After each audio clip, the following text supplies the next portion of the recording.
Yes, it's Cyrus Says, or some version of it. We've lost interest in the program, but we never lose interest in our guests who will come up in a few seconds. I, of course, have investigated in the night while you guys are doing nothing, watching Netflix and the like, or some Legends cricket match. I, of course, spend my time trying to understand the futility of a law, which tells me when I come from certain states in India or 14 countries outside India back to Mumbai, I have to produce certificates and COVID test results and things like that. But if I travel from land, as in I come in by train or I come by car, I don't. So what the authorities are telling us is if you go from Ahmedabad to Mumbai by plane, please show us a test in the last 72 hours to show you're COVID negative. But if you come by train or by car or by bike or whatever, no problem, it's fine. So COVID can only be given through high air areas where basically planes fly and you can't get it on normal terrestrial sort of situation. This is an eye opener for me. So everybody don't worry. If you're in a train, if you're just walking, if you're going by a handcart or whatever, you're fine. Just don't take a plane. All the COVID is possible only through plane transfer. That's my point for the day. And now let's, well, I know her name, so I'm not referring to it. I'm just trying to open the research because, as usual, our guests are super guests and they have millions and millions of achievements. And my first thing is to clarify, as I usually do with names, Hamsini Hariharan is not part of Colonial Cousins. Okay, that's Hariharan, okay, with Les Lewis, but she's got that all her life and she hates the reference, although we all love Colonial Cousins. Now that's out of the way. So let's welcome Hamsini Hariharan, host of States of Anarchy. Now, this is a very important podcast because she basically is, as she's corrected me offline, a pseudophile, which means a study and perhaps partially favorable study of a culture, the culture of China in this case. And I'm going to find out more about this the podcast, of course. But basically, she's almost a card-carrying member of the Politburo of China and possibly is very close to the big man himself, Li Jinping. And just to mention to Doordarshan newscasters, it's not 11 Jinping, it's Li. It's It's a she. Xi. It's with a Zhe, right? She, yeah. Oh, it's with Xi the Jinping. S. It's X, so it's Xi Jinping. So how do we pronounce it through the English phonetic?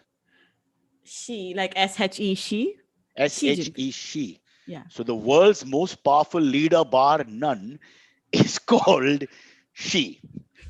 Okay. We start on a very positive note, Miss Hariharanji. Excellent. Okay, now listen, let me introduce you first from the podcast point of view, and then we'll look at your life, obviously.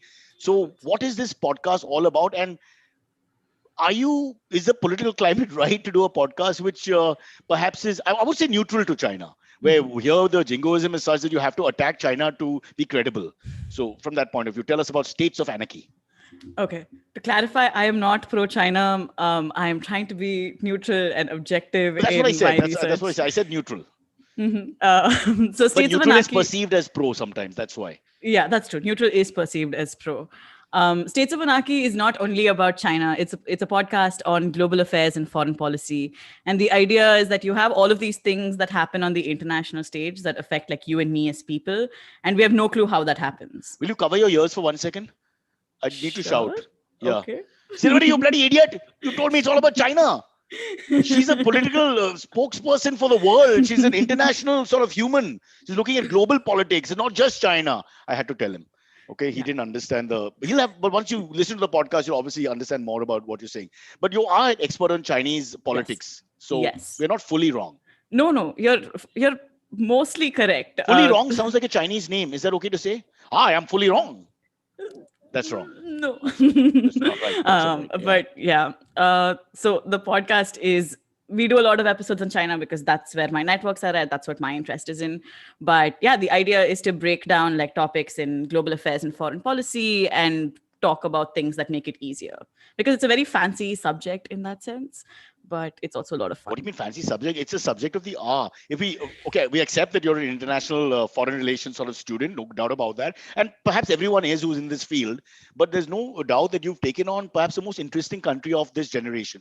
And this is not because of the COVID, which is part of what they've done. But I mean, it's the fastest growing economy. It's changed the business of the world in the last 10 years. And whatever you say about them, their success, at least from the outside, seems to be, even when it comes to COVID, they seem to be coping with it better most of the time than the rest of the world.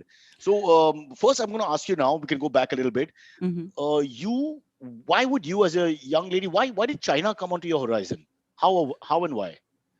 Okay, so I think And you're I still a young always, lady. yes, I am still a young lady. Thank you.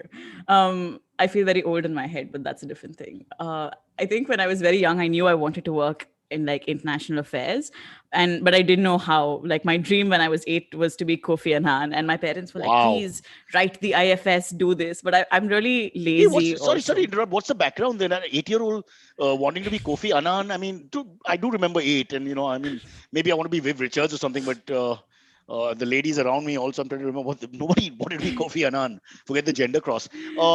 Your parents were in the foreign relations no, business, that's the thing. Everyone IFS. asks me if like I like this. I'm first generation in the field in that sense. I have no family connections. No one's been in the civil services. No one's worked on anything But Hamsini, academic. why would you know about Kofi Annan in a way where you idolize him at 8? I was a really boring kid who read a lot of books. That's basically it, I think. Yeah, so that was why I wanted to be Kofi Annan at 8. And then I sort of continued with it. I did journalism, I studied international relations, and I realized that China is a country that most Indians know nothing about. If you say, okay, tell me what you think about China, you'd think Szechuan noodles, Bruce Lee, large economy, Exactly. Lin Dan, greatest of all time. right? Yeah. Yeah. So and that's where the knowledge sort of stops, right? Yeah. And this is even within like the international relations field. Not a lot of people know anything about One more China. thing, don't buy Chinese products. I've been Don't buy told. Chinese products, Ah, right, guys. right. Always buy But, Atmanirbhar. but we can buy Indian products with Chinese products in them. So that's allowed. Yeah, look, it's completely like futile to try to separate ourselves from Chinese products. It's just I don't think it's possible right now. But yeah, so I just thought that China was this really interesting country that I knew absolutely nothing of, and so I started like reading more about it. I started learning the language, which is very difficult, as I'm sure you're Hold on a aware. second. Exactly that. It's for you. I would understand that because you're raised with English education, some of the European Mhm. languages come naturally to people who are good with linguistic thing. Devanagari, so you can do the Indian languages. But this is completely like, I mean, when you start, you're zero. Am I right? You're zero. Yeah, you are zero. And Like I then much think more alphabets in Mandarin and Cantonese. so. I mean, they have like building blocks, and like every character, in a sense, every word is a character. And so after a point, you're just like mixing and matching different characters to sort of like build blocks of words. So it's a lot of fun, but it's also So the very very language difficult. needs you to be a little athletic intellectually, in a sense. Yeah. So, for example, right, you can say like the word ma, M-A, like 4 different times because every word has 4 tones, right? So, if you say like mama, it means mother. But if you say ma, it means horse. So, So your mother and a horse can be mistaken for each other, which yes. amongst the Parsis does happen from time to time. With due apologies. Yes. So Yeah. ma and ma. What was the inference difference? I didn't get it. So one is like a high tone, like you're singing, like ah. The other like falls. So there are, look, I Ma. do it. Yeah, I Can do you a do it? terrible job at explaining this also because my But Mandarin isn't the can you best. do the practical usage? Then maybe we can understand. Sure. Okay. So actually, we use tones in everything, right? So You're suppose saying we, huh? The we do. Indian government is listening. So Woo! suppose I'm saying the word dude, right? So if Hmm. I'm like, dude, right? Like I'm really happy, so I'm singing it. But if I'm very pissed off and I go, dude, right? So there's like an inflection. Or Correct. if I'm very tired, I'm like, dude, like why? So the same thing happens with every single word in What are Chinese. you saying? Yeah. So it's a little difficult. So if you're deaf and dumb, with due respect, it'll be really tough. How do you get the inflection?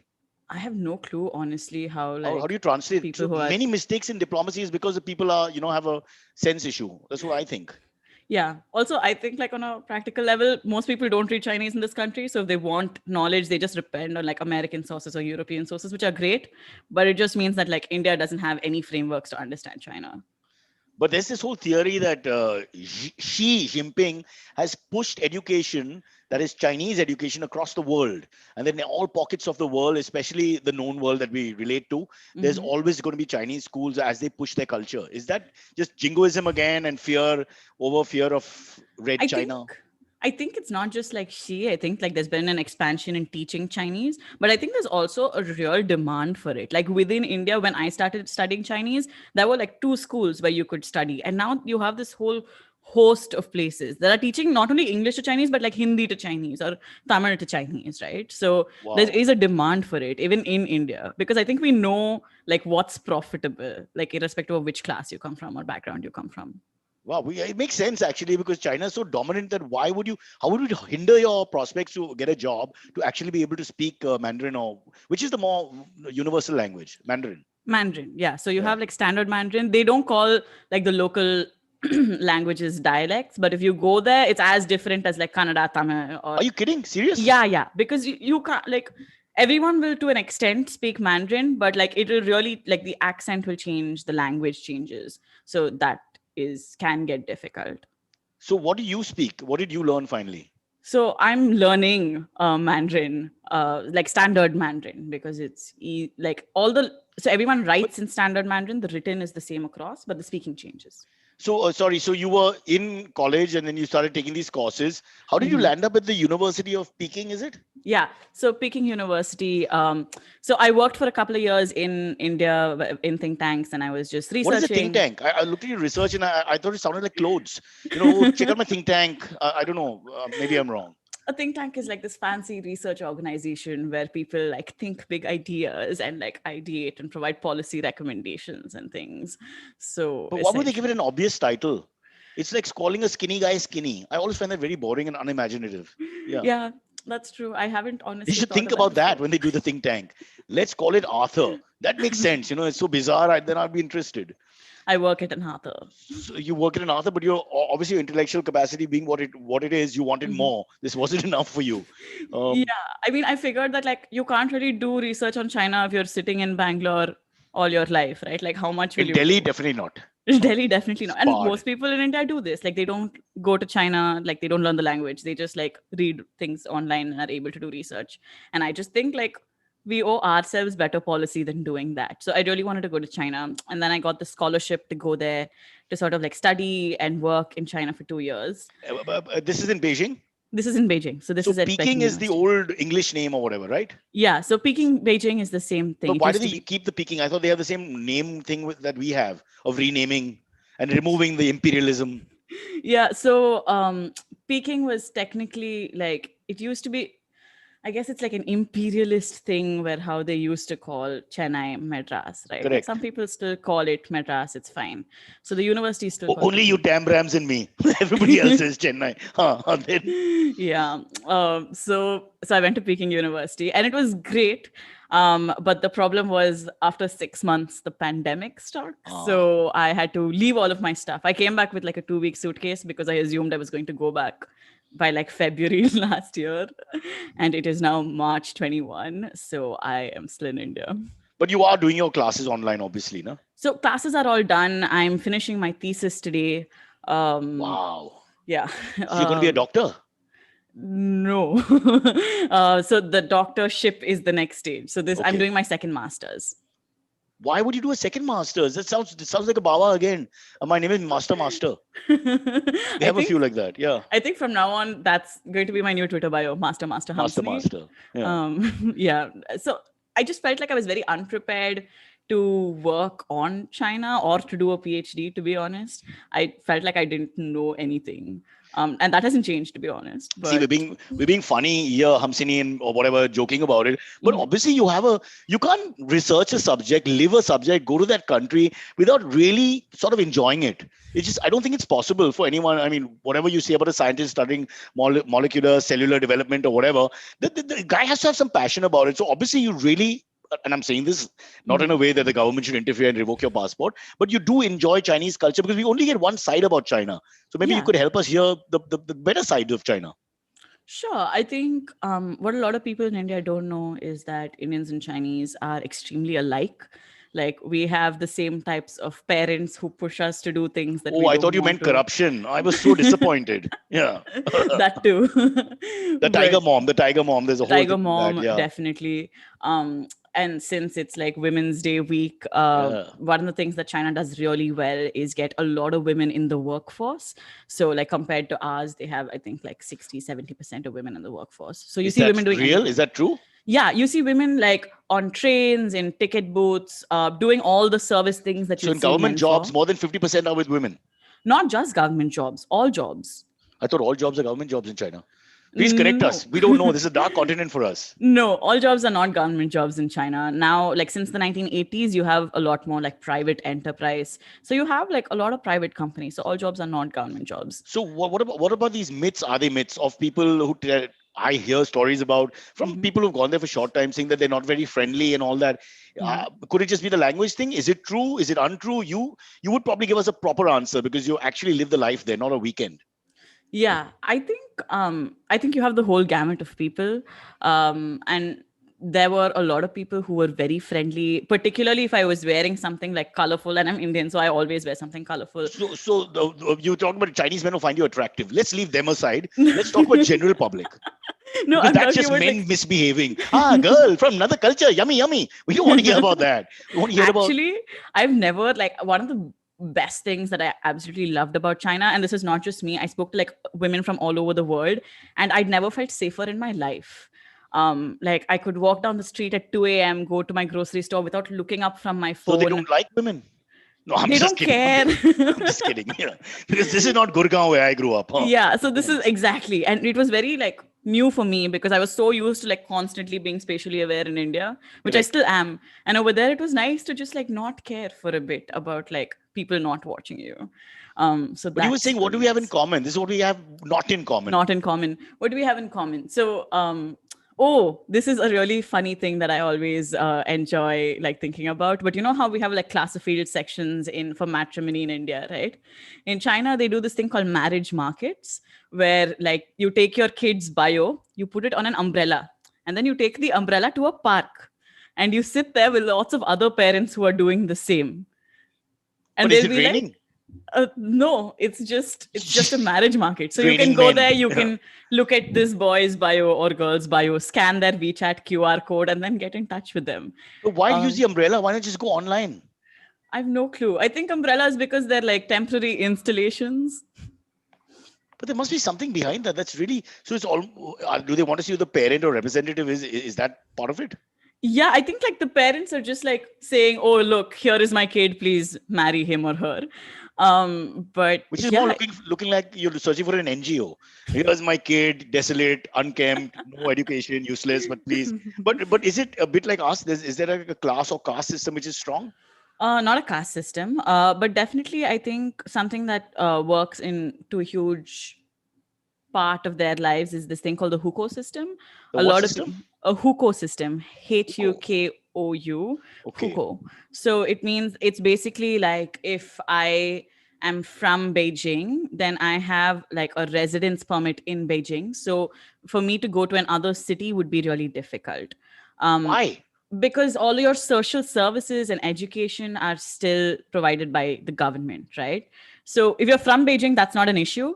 But if you're from like a tiny village, like then to go to a city to get like good college education, to get good high school education, to get health services, all of that is very difficult. So a lot of people say, oh, we want someone with a Beijing hukou, we want someone with a Shanghai hukou, and not anything else. So Hukou becomes FOMO in our language, fear of missing out, basically. Yes, but it's also like a real document. It's like me saying, people who have apartments in Bombay are only allowed to apply to be my lawfully wedded husband. Um, Oh, we have something similar. Only one community is allowed in this building. X community is not allowed in this building. I can't take names because civil war will start.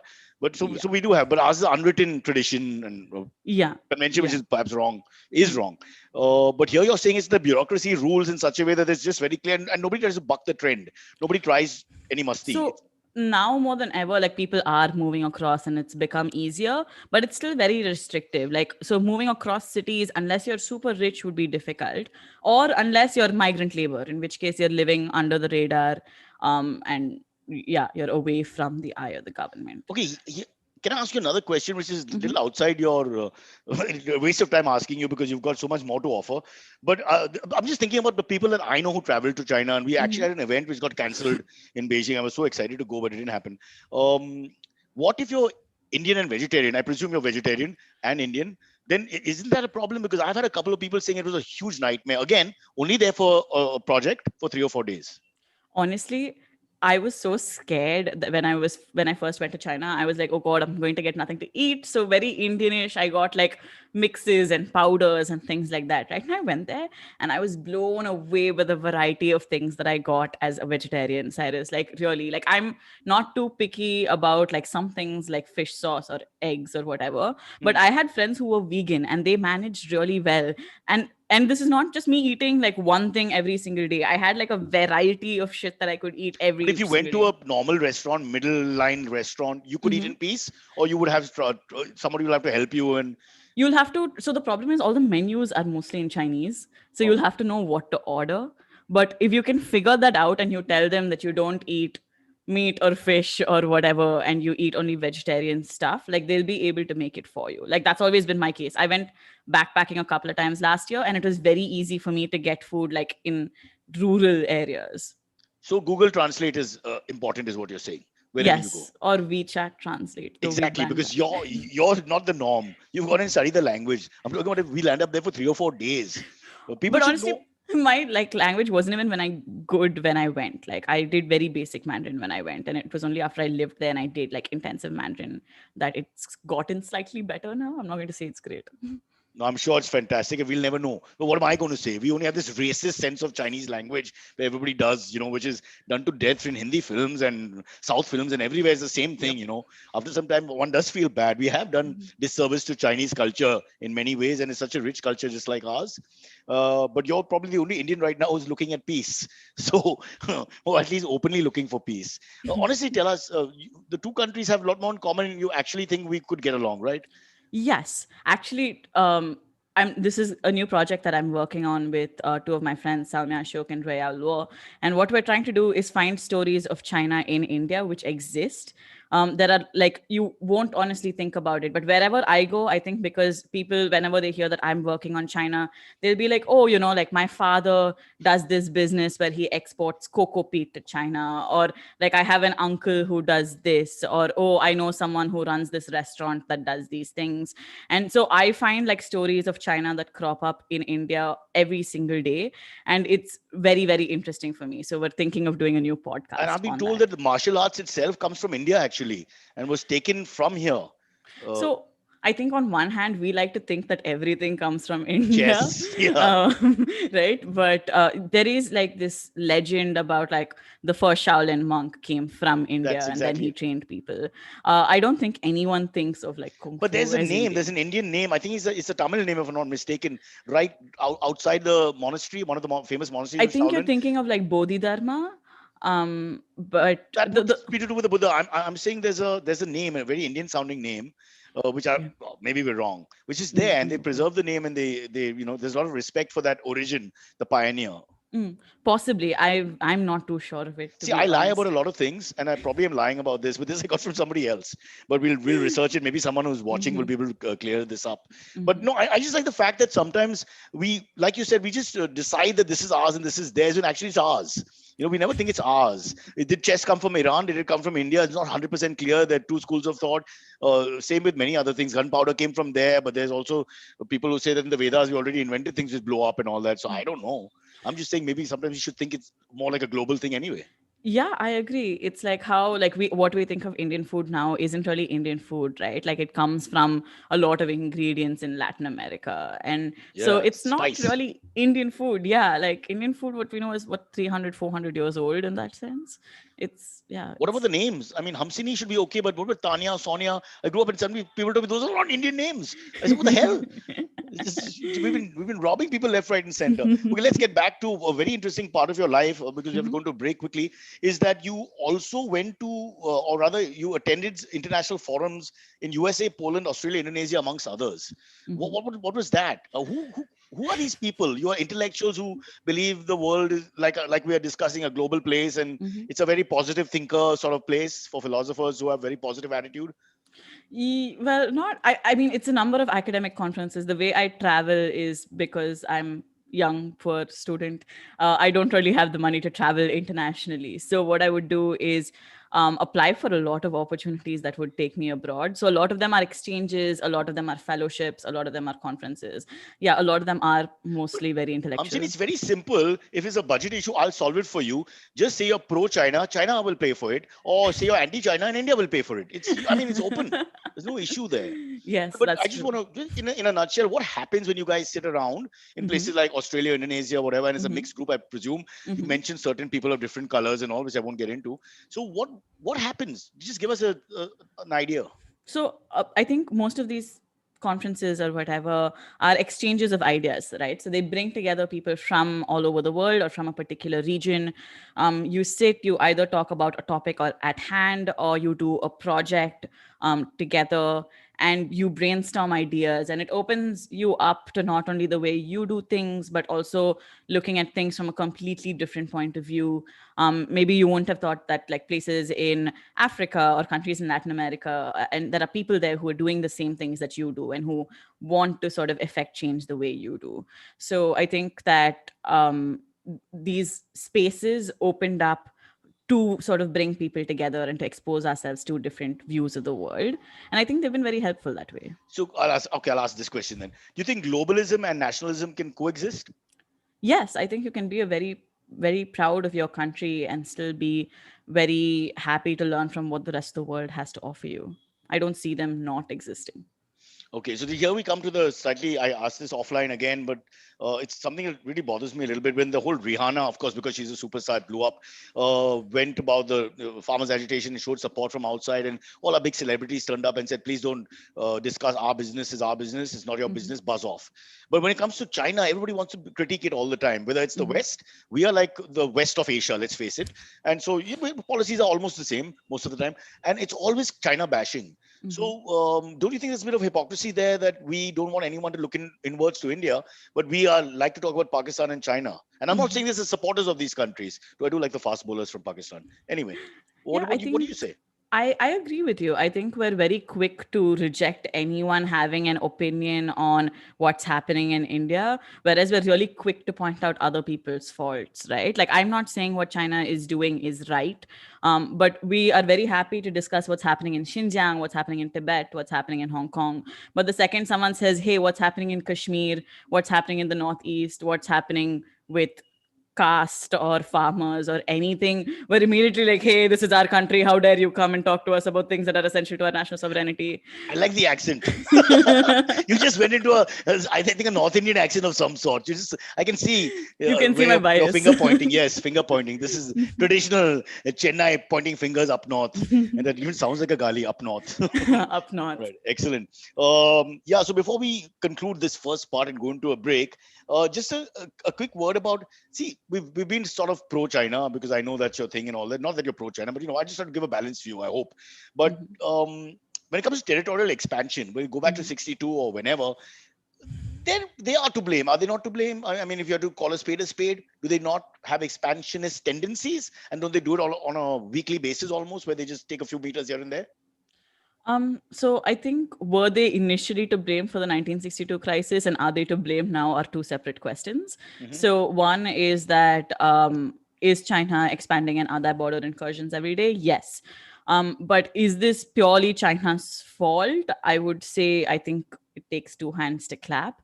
I think like the root of the problem is still the same, right? Like if you think about it, in 1962, what essentially happened was India was saying, let's decide at every point which land is yours and which land is ours. Whereas China wanted like a quid pro quo. So they said, we'll swap you for the East what we want in the West, which India was like, absolutely not. So I think there's a huge difference of perspective, and we've never gotten over that. It could have been sorted out in 62 itself if we had come to the table and sort of worked out some middle line. Hate to use that terrible pun, but I wish you had said that all in Mandarin for safety. Especially when you said two hands to clap thing and all that, because oof, ouch, that's scary. You're on your own now, Miss Hariharan. We can't help you. You have to be careful. Make sure I don't know, AI DMK wins. I don't know what's going to happen in Tamil Nadu, but center is coming from what I gather. All right, so we're going to a break, but can you do it for us in Mandarin? How do you say? This is like a good test because I think it's an odd line. We're going for a little interval break. How would you say that? And we'll be back. 我们现在我们现在 Oman, Huelala, we're going to come back. Okay. And that tone was, if you didn't use it for break, it would mean what? I have no clue. I did not realize this was a Mandarin quizzing Because if you've show now. insulted any great leaders, mother or father, with this inflection change, please tell me now. We just want I'm to sure I distance have. ourselves. Ours is a very cowardly podcast. In fact, I'm going to change it to a Darpok podcast. I think that makes more sense. So we're taking a break. More with Hamsini when we come back. Hopefully, lots of questions. She's an expert on Indo-Chinese affairs and world affairs in general. She's a young mind, but going in the right direction. Perhaps not so loved in certain parts of the world, but definitely, hopefully, a person who will help the globe come together in a small way. Is that fair to say? Yes. All right. Uh, Chinese for break. And we're back. We're back. Silvery is joining us as we speak. Hamsini is Hi, still good here. morning. Hey, good morning. Silvery, you've been to China, right? No, I haven't. But you've been to Uh, China Valley for food. I've seen you there. I have. Absolutely. There you You go. know China Valley in Powai? The China restaurant? Valley is everywhere. I mean, China Valley is everywhere. What's correct. wrong with you, bro? I just thought The you were the Chinese are particular coming. one I go Yeah, to. no. Yeah. You're very touchy about Powai. You don't want to share. No, I do. I was shooting something there. I tried to call you. You didn't take the phone. And then you called me on the drive back. And it was all I in a mean, pub. yeah, exactly. I was trying to avoid you, Cyrus. It's You what it were, is. and rightly Yeah. so. It's what After, it is. after hearing the first half of the podcast, definitely so. But we have with us someone who is taking on many governments as we speak, Yes. Hamsini. Trying to give a more balanced view about what I think we're just too emotive as Indians now all the time. We react too emotionally. It's okay during a cricket match, but otherwise, I think we need to tone it down. Do we have AMA questions, or would you like to Yes, ask her yes. anything? No, we have tons of very interesting AMAs. Okay, Hamsini, now this is not from us. Huh? This is voices. We're not doctoring it or whatever. So whatever you hear, you Okay. hear. I think also some of Hansini's friends and family are joining us on the chat because they're like, my girl's killing it. Hannah Sudhakar says, my girl's killing it. Gunjan Menon is, wow, Hamsini, big fan of States of Anarchy. You're awesome. Well done. Sumati Hariharan is so proud of my girl. Proud of you, my girl. So thank you so much for joining us, guys. We have a few very interesting AMAs about foreign policy for Hamsini, but before that, there's one for Cyrus. This one is from Mayur Yole. He says, love Cyrus and even more what he says. And love even more what he says. My question to Cyrus is, when will Corona go away? And what color underwear is Cyrus wearing today? Okay, I'll be honest. I've started, because I just don't like washing clothes. Not that I do it myself. I just wear the underwear the reverse way on day 2. It's an old practice, not Chinese or Indian. As far as I know, the Harappa civilization talked about it, but there is no proof yet that people have done it before. But for what is it's green and gray stripes. I mean, you look like a prisoner in Yerawada or something if you wear it and nothing else. But what was the other part of this question? The underwear and No, when will COVID. Corona go away? Yeah. Yeah, so I'll give you a date. It'll be May 7th at 11:30 Wednesday. Maybe 11:35, but definitely 11:35. So you can hold me to it. What kind of question is that, bro? How are we going to answer it? For me, after 3 days of that lockdown in March last year, I said enough. And I declared it over. And I wandered around maskless. And I taunted and teased the police and BMC officials. I've learned many ways to irritate them. One is to never carry money, so they can't find you because nobody takes you in and spends half a day with you. So that's my gift to India. Go ahead. Never carry money on you and you'll be safe. Yeah. Do you not wear masks at all? In and out? No, I wear it when people are around because you have to, yeah. But I don't see Yeah. the point of it. I don't know whether after I've been everywhere. I've shot at Amazon with Netflix. We are normal shoot. I've been out of the country. I've been out of the cities. So I just give up after some time because there's so many people around. What are you going to do? I think it's just a test of immunity after some time. Nothing else. So the only thing is you don't want to give someone else so that you don't feel bad. I don't actually feel bad, but you want to pretend you don't feel bad. So in that sense, if people are passing, I keep it on my hand a lot. I like it. It feels like a forearm guard when you're batting. So I just rip it off when someone's coming and put it on quickly. Yeah. The other thing is carry a mask with one tone. Then you can just show the guy, look, abhi toot gaya, main kya karega? That kind of thing. The helplessness, the majburi, as we say in Hindi, that is very important. I have that face. I always look helpless. Yeah. So it normally works. This is some great jugaad Hamsini to is not not wear impressed because she's from China, where you make one step wrong, you're fined 100 yen, and then after that you're Yuan. Never heard of from again. And then are you? Yes, yeah. No, actually, very Is that true? interestingly. No, mask wearing is more like a social phenomenon where, like, if you wear a mask, it shows that you care about the community around you. Yeah, exactly. So Cyrus, you don't care about the I community don't. around you. I've never liked human beings. I don't know if you've studied Thomas Hobbes, but I believe his lines about selfish, egoistic, cruel, and acquisitive. That's the male of the world. So what is good in that? Tell me. Selfish, egoistic, Nasty shot. exactly all that. I'm going to get into the physical side of that. Offline, you've already attacked two races. That leaves us with just one or two. So I'm very worried, really. But we didn't share All right, that with our listeners. Thank God. let's get to the AMAs. Yeah. Mhm. The first one for Hamsini comes in from Madhu Mahadevan. He says, very interesting experiences, Hamsini. Thanks for sharing. Could you talk to us a little about the leftover women in China? The what? Sure. Leftover Leftover women. So I women. think it's a phrase used for single women who are in like their 30s or 20s, something like It's called 30s. leftover women. that. 30s. Yeah. Yeah, Yeah. it's a So My ways very in God. which China and India terrible are term. similar, Cyrus, are My friend Kunal is 55 without a woman for the last 20 years. What do we call him? Oh, gay, which is okay. It's acceptable. No, I'm kidding. Yeah. Hamsini, what is this phrase? Yeah. So leftover women are women who are 30 and not married, and so they're considered leftover by society. Ouch. Yeah, How? and this is mostly because women work a lot and they have higher education, they're not willing to sort of settle for less, and so you have fewer men who sort of can match up to that. China and India are very similar in that Oh, you have a lot they're of men. overachieve because of overachieving. They can't get the right level. Yeah. Hmm. What a ridiculous situation to be in. Yeah, but what's funny is that on the other end of the spectrum, you also have like a huge number of men who are like farmers or who are in rural areas who are not educated, who aren't able to find women because a lot of the women have moved on, But they're right? called nobody cares. So there's Yeah. leftover women and nobody cares. Men. Yeah. Okay, got So it, got then it. you have like a phenomenon of like these men like marrying women from Pakistan or Southeast Asia. Why Yeah, Pakistan and Southeast Asia? because like smaller, less well-off countries. But aren't they It's a a little bit? Is this a fair thing that they're a little anti-Islamic with the eager population being, from what we gather from the outside, being hurt at the very least? Yeah, I don't know how it works, to be honest. I've only read about this, but I have read that there are like a lot of women from Pakistan, at least. There is a backlash in Pakistan, but because their governments are so close, the backlash isn't often reported Well, in the how will they news. be if they're close with Pakistan? Then Mhm. won't that always be a problem for us? Sorry to interrupt the AMA, No in the worries. sense that they have such a strong alliance that we're always like Mhm. playing third party.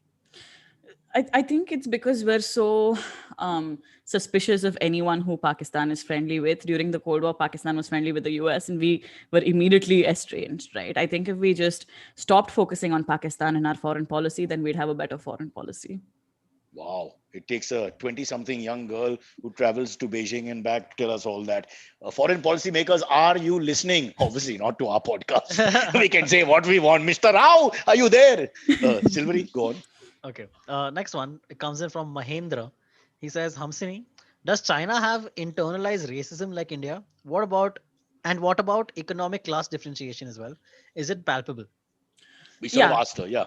Yeah, China definitely has internalized racism. There's a lot about like having fair skin, Oh, God. looking very Korean is in these days. But I think there is a huge backlash against people who are darker in that sense. So, same as everywhere else. Same as everywhere else. And the second part of that question was economic class differences, was it? Yeah, the same. I mean, sort Yeah. of touched on it before, So but I remember once when I was traveling, one of my Chinese friends, we were in a small village, and she was like, "Look at this peasant wallpaper," and I was like, "Peasant wallpaper, kya hota hai?" Like, what is peasant wallpaper? And she was like, "No, it's like very rural," and I like it's not something that I would have ever thought of, but but there is a Still, very big. but we say the same thing. We look at things as like I remember Palm Beach Road. My wife saying it's such a down market, architecture and colors and all. There, my wife and friend Kunal are artists, so they have these strange conversations. But it was a class divide, Mhm. artistic aesthetic, if you like. So isn't that also just like racism there? Yeah, I mean, I think class divides happen everywhere, and China grew really quickly over 3 decades, but they also grew very unequally. So, like, they declared that they eliminated absolute poverty this year, but there are still a lot of people who are very low down in the chain, who don't have like a college education or No jobs in that poverty. sense. Silvery, we have to move to China. Stand-up comedians will be fed That's true. and may Mm, not be jailed. yeah. It's a point to note. Yeah. Yeah. Go on, go on. You were saying No, I think if you're a stand-up comedian in China, there's a very huge chance of you being jailed if you're saying something against the No, government. but you have to make Oh, jokes man. on the other countries. No, my point is you're not stupid. Mhm. Like you've got to figure out the market. Market dictates. All right. I will not Okay. interrupt. Go on, sir. No, it's- Is that it? You're done? Yeah. You're Okay. not paying attention, Silvery. Otherwise, you'll No, know no, when no. she's done. I was. You're watching You something, start aren't you? talking. Is it Yes. some erotic Chinese film? Hmm? Yeah, that's it. Correct. Remember, uh, snake in the monkey shadow is not a metaphor for sex. Huh. okay. Go on. Cool. Next one comes in from Manaswini Hariharan. Mhm. Hi, Manaswini. Is that a relative, you think? That's my sister. Yeah, makes sense. What? Ma- Hamsini, Manaswini, you see. Why can't she just text you later? I don't know. All right. Manasini asks, after COVID-19, there are even more unfavorable views on China. What's China doing to address this narrative? That is true. That's a huge PR bashing, is it not? It is a huge PR bashing. In a lot of countries, that's why they call it like the China virus or the Wuhan virus. Donald And Trump, the great humanitarian, for yes, one. of course, the great humanitarian. And I think what China is doing on one hand is like sending vaccines to countries across the world. Like vaccine diplomacy is a huge thing. They're doing it on a much bigger scale than what India is doing right now. And also because they But had in a to sense, test. they should feel guilty. Hamsini, I mean, if it originated in India, then the buck would stop with us to an extent. Yes or no? True. But I think that they have taken it very deeply because of like the number of like hate crimes against like Asian Americans and Chinese Yeah. people in particular across the world has been really bad. I was actually reading a study about like how a lot of Asian Americans are afraid to go to school, and so the enrollment rate slightly dipped this I year. can imagine little sledging and all will 100% happen. Particularly in India, right? Like anyone who looks slightly from the Northeast also gets like reviled and like So apart much to from be normal proud of in this discrimination. country. Yeah. So much, right? So I think like vaccine diplomacy is something that they're definitely doing. The other thing is that they're trying to counter this narrative that like China was at fault for this, and this is contentious, but they're trying to say, oh, this could have originated anywhere, right? It's a zoonotic virus and this happens not here. Or there's another, like the more extreme version of that is to say that like an American lab developed this virus and we, then we they heard all sneaked it those into counter China. theories and conspiracy, counter conspiracy. But at the end of the day, what do you think? Do you think that there was some engineering going on, or do you think it's an organic, natural situation with bats? I don't know about with bats, but I think that wet markets have been problematic and they haven't been regulated at all. So it is very highly possible that it originated there because that's how SARS also originated. But what I also believe, honestly, is that it doesn't matter where it originated. It doesn't matter where Zika or Ebola or Nipah There's no point originated. finger pointing. Yeah, it doesn't take us anywhere. True. Okay. Silverman? Yes, sir. Next one comes in Yeah. from Aditya Prabhakar. This was Cyrus. He says, "Hi Cyrus, I grew my hair over the past year, and now my hair is wavier, thicker, and shinier than my wife's. She was very vocal about cutting my hair initially, but now doesn't say anything. What should I do?" No. I remember on Loveline, we got a similar question. It sounds flippant and silly, but you know, when you enter the territory of another person, you got to be a little careful, especially when you're living together, because you're invading the space which is theirs. There is again the possession, acquisitive nature of the person. But the truth is, we are like that. I would not go. My wife is not very into beauty products. She's naturally beautiful. Hold for camera. But I would not decide which shampoos and conditioners and all to buy and make a fool of myself and try to be competitive about it. I think you're asking for trouble. Also, generally, no matter how shiny his hair is, will he really beat a woman's shock of hair? I mean, over a period of time, difficult to see. But if he does, I think he's asking for trouble. Better to have an affair. You can say sorry and move on. But what are you going to do? The pictures will stay forever of the hair. You looking better in the family pictures. You looking better in the holiday. You looking more beautiful, with the fan blowing your hair. And hers, like, she's behind the fan because you've kept her there for the picture. I think it may sound flip, but I do think that you got to be careful of where like I'll tell you one thing. I'm very possessive about my dogs, for example. I don't like people walking my dogs. It irritates me if a helper walks the dog or somebody else walks the dog.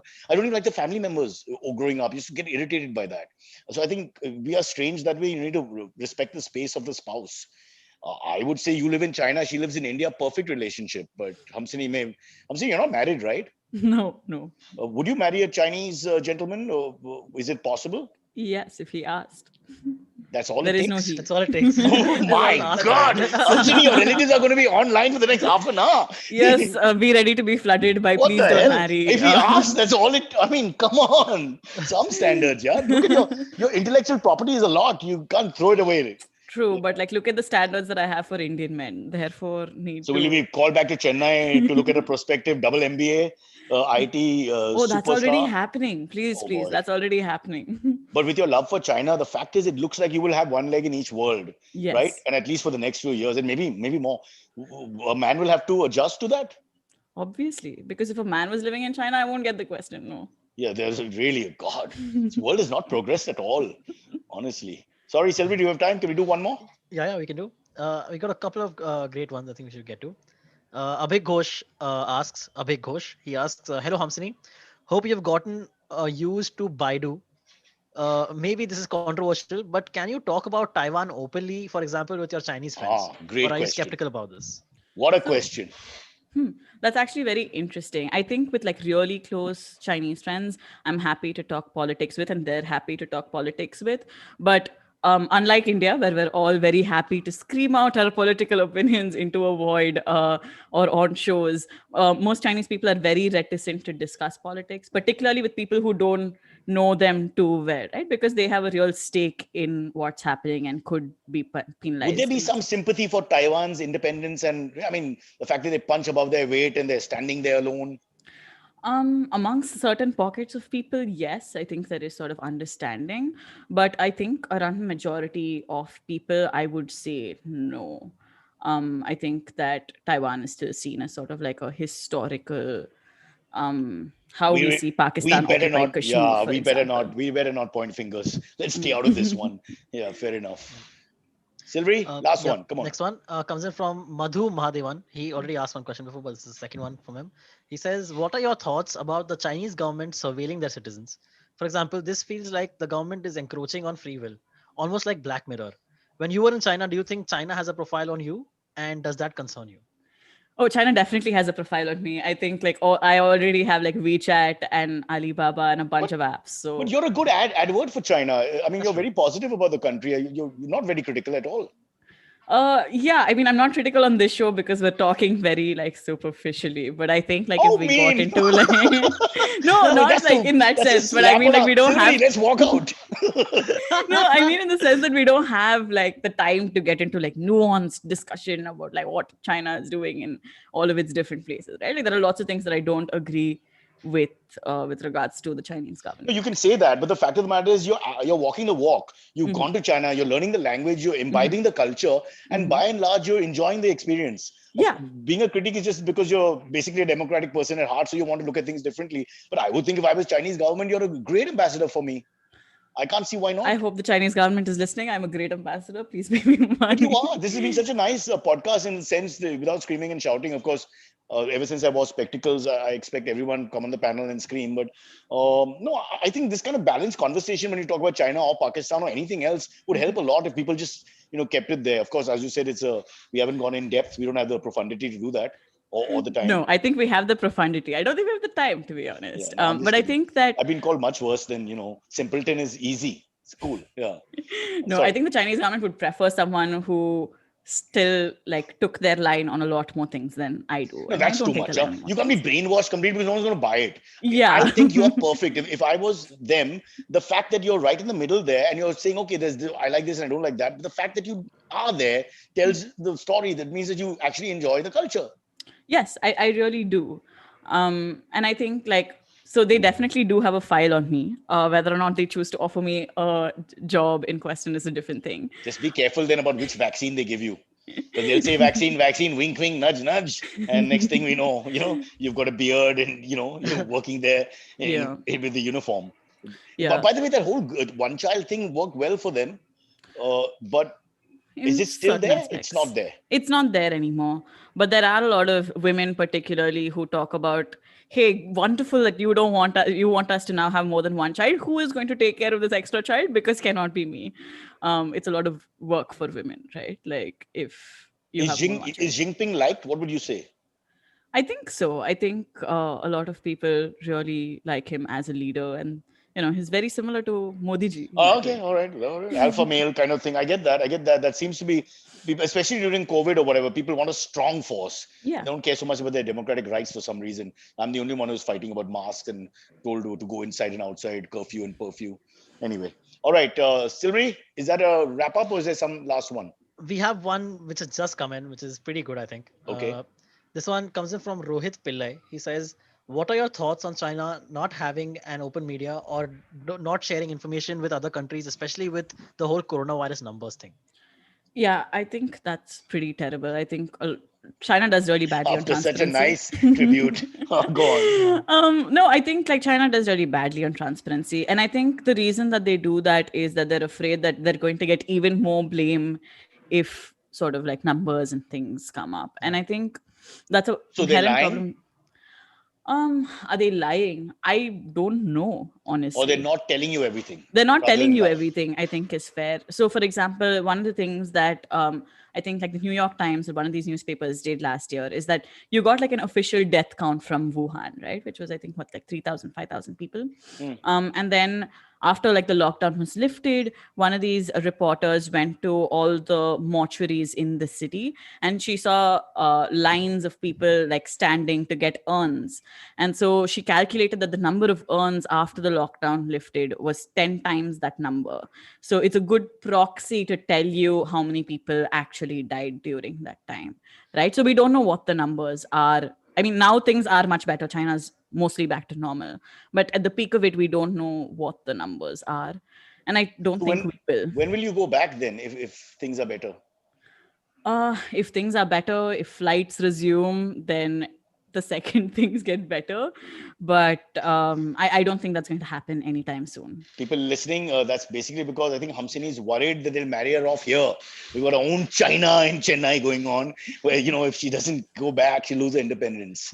So we have to be a little careful. We don't want to be party to that. But I think honestly, it's been a great podcast. I'm not trying to, just fakely praise you by any means. I just think you have a wonderful life. So interesting. And who does that? You come from, urban India and then you go to China and you explore it and then, want to stay with it. What do you think, Silvery? Look at your life and mine. It's with due respect. What do we do? Nothing. Yeah, I know. I mean, I feel very like such an underachiever. Yeah. I mean, you've not even gone back to Punjab. Forget China. What kind of guy are you? Yeah. I could have left my stuff in Punjab this entire lockdown, but I didn't. You could I'm have. an idiot. Really? Think properly, brother. Think properly. No, Okay. Thank you, Cyrus. I had a lot of fun. This was Yeah. very enjoyable. Okay, you can bitch about us later. We don't mind. And just speak in Mandarin. What do we know? Yeah. That's true. Oh, one last question. Do they speak any Hindi or Tamil or do you think they pick up our languages? I That's the actually best have way a to friend in infiltrate us. Bangalore who's learning Tamil. Yeah. So, and I know like some students in pockets who are learning like Hindi and Tamil. But yeah, I know. Because there's this great fear of China taking over from within, and that to do that you have to assimilate. So I don't know. I think it's all conspiracies, but sometimes you get a little worried. Not just India. I'm looking at the European countries as well, where those other people come from that you mentioned offline. Mhm. Yeah. Yeah, I think very few people though. Like I think there are a lot of people who are still learning English, but very few. So these learning. conspiracy theories are all nonsense. as far All as you're concerned. nonsense. Stop reading WhatsApp things, Cyrus. Last question. Favorite Chinese dish? I have so many. Jianbing. Jianbing is this like wrap thing. And it's made like a dosa, but with like a different eggish batter. And then they put like veggies and meat and like a cracker that's super crispy. And then you like eat it like a roll. It's amazing. And I'm craving it so much. And I haven't found a single restaurant in India that has it. So it's almost like a dosa with thicker sort of. Think of it like a roll. Like it's like a roll. It's really, really nice. Wow. It's called a jianbing. Champagne. I thought it was a premier, but now he's a roll. Fair enough. Okay, listen, this has been great. Thank you so much. I am booking my ticket to Beijing the moment this COVID thing lifts. And hopefully you'll be there and you'll help us see the sights from a neutral eye. Yes, that is the point of the show. Thanks, Cyrus. Bye. Bye. Bye, everyone. Have a good one.